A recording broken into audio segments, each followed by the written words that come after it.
Hello friends, data structure के concepts को programming में इम्प्लीमेंट करने की सीरीज में हम लोग देख रहे हैं doubly link list. Doubly link list के हम 7 वीडियोस देख चुके हैं, जिसमें हमने डबली लिंक लिस्ट का इंट्रोडक्शन देखा था।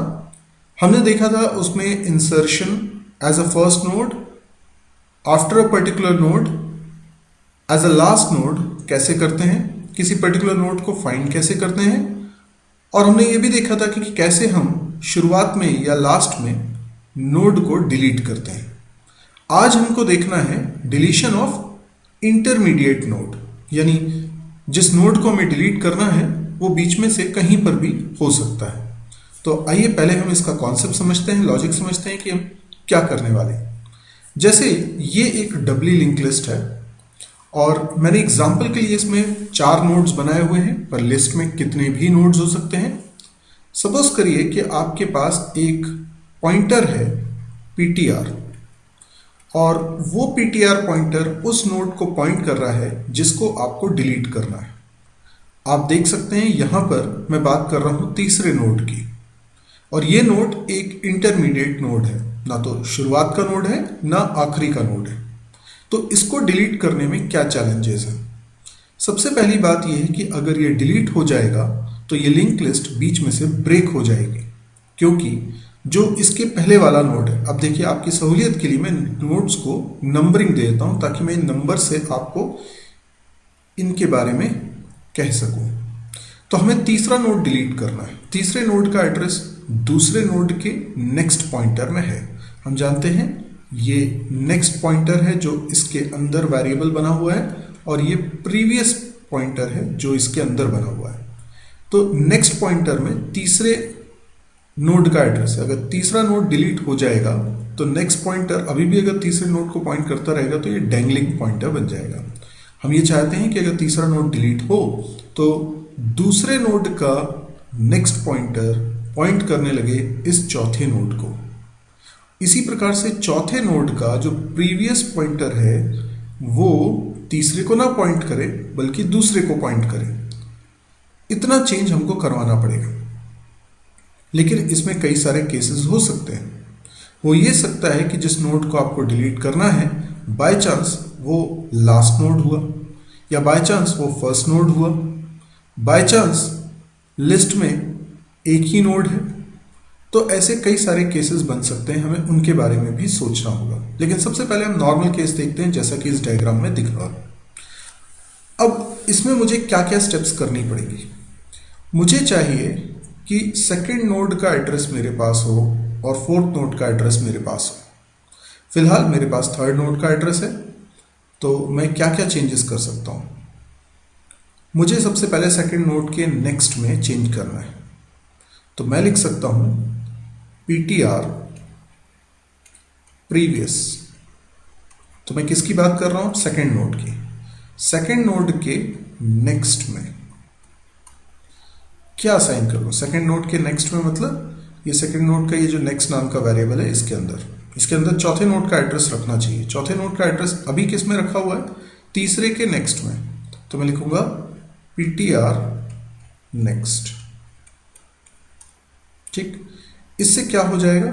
इससे सेकंड नोड का ये नेक्स्ट पॉइंटर ये पॉइंट करने लगेगा। देखिए मैं अलग कलर से बना देता हूं, ये पॉइंट करने लगेगा चौथे नोड को। और अब इसी तरीके से मैं चाहता हूं चौथे नोड का प्रीवियस पॉइंट करने लगे सेकंड नोड को। तो इसके लिए मैं क्या करूंगा? चौथे नोड के प्रीवियस में, यानी ptr तो तीसरे नोड को पॉइंट कर रहा है, उसके नेक्स्ट में कौन है? चौथे नोड का एड्रेस, उसके प्रीवियस में, यानी चौथे नोड के प्रीवियस में असाइन कर दिया जाए दूसरे वाले नोड का एड्रेस जो अभी किस में रखा है? ptr के प्रीवियस में। ठीक है, तो इस तरीके से हमने चौथे नोड के प्रीवियस में रख दिया है दूसरे नोड का एड्रेस।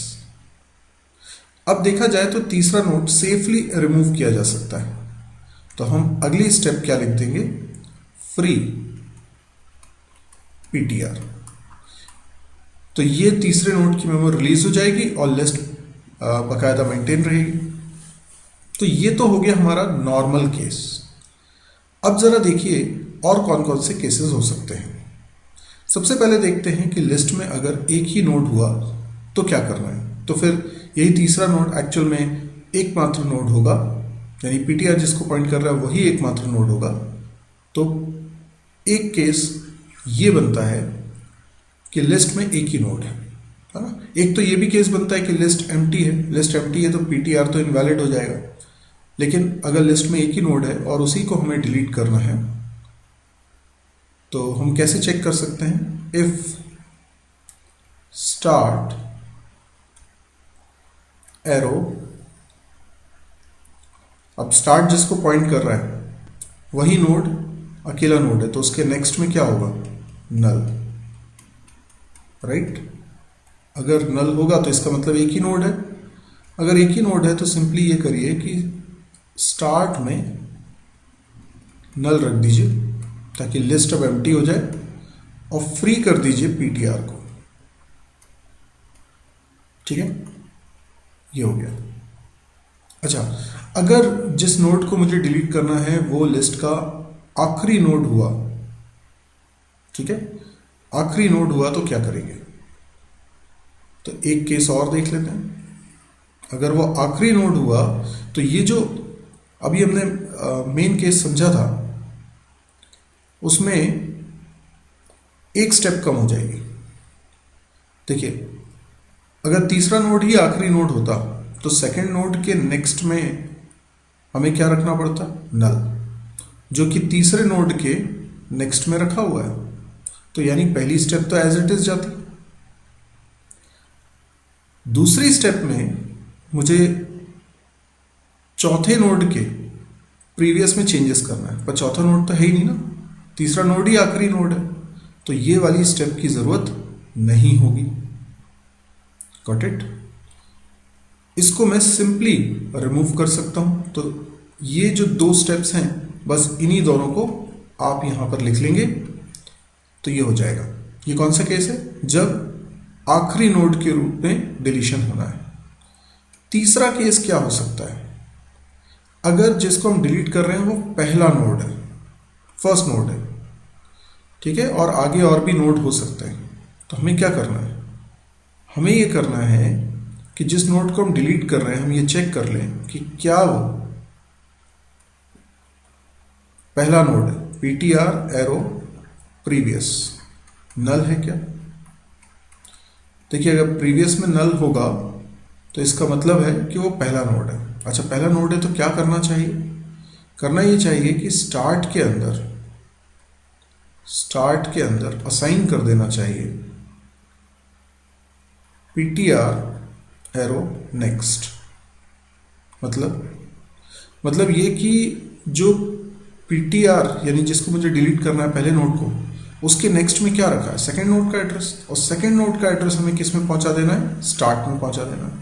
तो इससे स्टार्ट सेकंड नोड को पॉइंट करने लगेगा और उसके बाद आप पहले वाले नोड को यानी पीटीआर वाले को रिलीज करा सकते हो। तो फ्री पीटीआर लिख देंगे। और आप देखिए, जो पहला वाला ये केस मैंने बनाया हुआ है इसमें भी तो लगभग वही हो रहा है। अगर लिस्ट में एक ही नोड होगा तो वही पहला नोड होगा, और तीसरे केस में लिस्ट में बहुत सारे नोड है लेकिन आपको पहले नोड को ही डिलीट करना है, तो वो केस भी इधर पे कंसिडर हो जाएगा। तो ये जो स्टार्ट असाइन नल है ये लिखने की मुझे जरूरत ही नहीं पड़ेगी, क्योंकि अगर पहला नोड ही एकमात्र नोड होगा तो उसके नेक्स्ट में नल होगा। तो सिर्फ ये तीसरा वाला केस लेकर मैं काम चला सकता हूँ। तो अब हमें सारे केसेस समझ में आ चुके हैं। हम लोग अब कोडिंग करने जा रहे हैं। सबसे पहले देखिए, कुछ कोड हम ऑलरेडी लिख चुके हैं। अब यहाँ पर एक और डिलीट फंक्शन में बनाने जा रहा हूँ। मैं लिखता हूँ इंट डिलीट इंटरमीडिएट, और इसमें लेकिन क्या क्या पास होना चाहिए? एक तो मुझे लिंक लिस्ट चाहिए, तो मेरे पास होना चाहिए नोड टाइप का डबल पॉइंटर, और जिस नोड को मुझे डिलीट करना है उसका एड्रेस, तो ये मेरे पास पीटीआर पॉइंटर हो गया। That's it. ओके,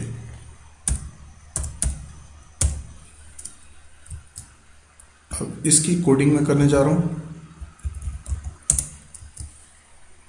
ठीक, तो लिस्ट एम्प्टी तो नहीं है, इसको चेक कर लेता हूँ। If star S equals to null, तो फिर तो डिलीशन हो ही नहीं सकता, तो रिटर्न कर देता हूँ 0।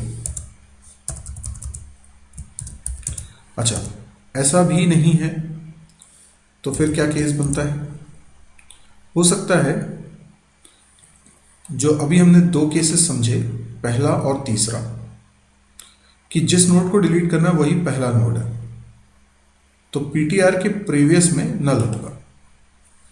तो PTR arrow previous equals to null. तो मुझे दो स्टेप करनी है। कौन सी दो स्टेप? सबसे पहले स्टार्ट के अंदर असाइन करो पीटीआर एरो नेक्स्ट, और उसके बाद फ्री कर दो किसको? जिस नोड को आपको डिलीट करना था। और इतना करने के बाद रिटर्न 1, क्योंकि सक्सेसफुल डिलीशन हो चुका है। यदि ऐसा भी नहीं होता है, यानी जिस नोड को आप डिलीट कर रहे हो वो पहला नोड नहीं है, तो फिर कौन सा केस बनता है? ये सेकंड वाला केस, यानी कि लास्ट नोड को आप डिलीट कर रहे हो, जिस नोड को डिलीट कर रहे हो वही लास्ट नोड है, तो पीटीआर के नेक्स्ट में क्या होगा? नल होगा, जो इस बात का प्रूफ है कि यही लास्ट नोड है। तो ये लास्ट नोड है, तो क्या करना है मुझे? अगर लास्ट नोड को डिलीट करना है तो उसके पिछले वाले नोड के नेक्स्ट में मुझे चेंजेस करना पड़ेगा। तो मैं लिखूंगा पीटीआर एरो प्रीवियस, ये सेकंड लास्ट नोड को रिप्रेजेंट करेगा। इसके नेक्स्ट में क्या असाइन कर दूं? जो पीटीआर के नेक्स्ट में है, मतलब दैट इज नल, नल ही है उसके अंदर, क्योंकि वो लास्ट नोड है। ठीक है, और इसके बाद मैं फ्री कर देता हूं पीटीआर, जिस नोड को डिलीट करना था उसको फ्री कर दिया, और रिटर्न कर देता हूं 1। आई होप ये समझ में आ गया होगा, क्योंकि लास्ट नोड को अगर आप डिलीट कर रहे थे केवल सेकंड लास्ट नोड के नेक्स्ट में चेंजेस करना होगा, उसमें नल आना चाहिए, और कोई चेंजेस कहीं भी किसी पॉइंटर पे करने की जरूरत नहीं है, सीधे लास्ट नोड को डिलीट कर दीजिए। पर अगर ये केस भी नहीं बनता है तो जो नॉर्मल केस बनेगा वो क्या होगा? वो होगा कि इंटरमीडिएट का कोई नोड है ये, तो मैं सीधे कोडिंग कर लेता हूं। अगर कोई भी इफ चल चुका होगा तो रिटर्न चल चुका होगा। तो अब जो कोड लिख रहा हूं वो तभी चल रहा है जब कोई भी रिटर्न नहीं चला है। तो मुझे क्या करना है? मुझे सबसे पहले पीटीआर, यानी जिस नोड को डिलीट कर रहा हूं उसके एक पहले वाले नोड के नेक्स्ट में असाइन कर रहा हूं पीटीआर का नेक्स्ट। ठीक है, यही लाइन अभी हम लोगों ने यहां पर लिखी हुई है, इसी चीज को लिख रहा हूं। अगला मुझे जिस नोड को डिलीट कर रहा हूं उसके आगे वाले नोड की बात करनी है, और उस आगे वाले नोड के प्रीवियस में मुझे असाइन करना है पीटीआर का प्रीवियस।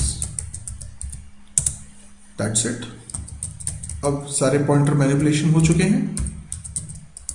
ये मैंने डिलीट कर दिया नोड को और रिटर्न करवा देता हूं 1। देखिए, ये हमारा सक्सेसफुली डिलीशन का कोड तैयार हो चुका है। अब बस एक लास्ट वीडियो और मुझे बनाना है, जिसमें कि मैं एक ड्राइवर प्रोग्राम बनाऊंगा, यानी मेन फंक्शन, जिसमें कि इन सभी ऑपरेशंस को एक बार परफॉर्म करके और बता दूंगा। क्योंकि अगर हमने कोई भी मिस्टेक करी होगी तो ये हमें तभी पता चलेगा जब हम इसको रन करेंगे। बाकी हमारे हिसाब से ये प्रोग्राम बिल्कुल सही है, कहीं कोई मिस्टेक नहीं है। पर नेक्स्ट वीडियो को जरूर देखिएगा, जिसमें कि हम इसको रन करके एक बार देखने वाले हैं। अब यदि ये वीडियो आपको पसंद आया तो आप इसे लाइक कर सकते हैं। यदि इस तरह के और वीडियोस देखने में आप इंटरेस्टेड हैं तो इस चैनल को जरूर सब्सक्राइब करिए। इसके अलावा आप मेरी वेबसाइट को विजिट करना ना भूलें, www.mysirji.com। इस वेबसाइट पे आपको केवल डेटा स्ट्रक्चर ही नहीं, C++, जावा, PHP, MySQL, DBMS या और भी बहुत सारे कोर्सेज मिलते हैं, और आप कोर्सेज को पूरे थ्योरी लेक्चर्स वहाँ पे आप इजीली देख सकते हैं, एक सीक्वेंस में, फ्री ऑफ कॉस्ट है। डेली एक नया वीडियो पब्लिश होता है, हिंदी में वीडियोस हैं। इसके अलावा कैंपस प्रिपरेशन से रिलेटेड कंटेंट भी इसमें बहुत सारा है, वीडियोस भी हैं, ऑब्जेक्टिव क्वेश्चंस भी आपको मिलेंगे, लाइव सेमिनार्स भी होते हैं, बहुत सारी चीज़ें हैं। तो मैं चाहूँगा कि आप सीधे यूट्यूब पे ना आए, आप पहले मेरी वेबसाइट पे आए, वहाँ पे देखें चीज़ों को, और फिर वहाँ से आप किसी भी लिंक पे क्लिक करेंगे और वो वीडियो यूट्यूब में ओपन होगा। तो यदि आपको लगे कि ये वेबसाइट बहुत काम की है तो प्लीज़ आप इसको शेयर करिए, लोगों को इसके बारे में बताइए। फेसबुक वॉल पे पोस्ट कर सकते हैं, या व्हाट्सएप ग्रुप के थ्रू बता सकते हैं, या क्लास में अपने दोस्तों को बता सकते हैं। Thank you.